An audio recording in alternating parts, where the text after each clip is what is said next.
ఇది జీలకర్ర బెల్లం. ఇవి రెండు వేరు చేయలేనంతగా కలిసిపోతాయి. పెళ్లి తర్వాత భార్యాభర్తలు కూడా జీవితాంతం అలా కలిసి ఉండాలని ఇవి తలపై పెట్టిస్తుంది.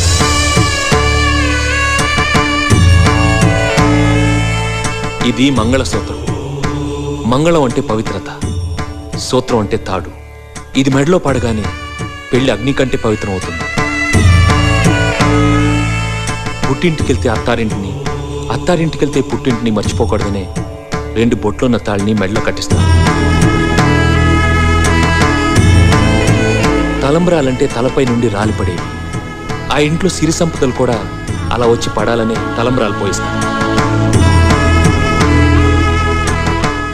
7 అడుగుల్లో ప్రతి అడుగుకి ఒక అర్థం ఉంది. ఒకరి వెంట ఒకరు 7 అడుగులు నడిచి 6వ ప్రాణంగా 5వ తనాన్ని మూటగట్టుకొని 4 దిక్కుల సాక్షిగా 3 ముళ్ల బంధంతో 2 జీవితాలు ఒకటయ్యేదే పెళ్ళంటే.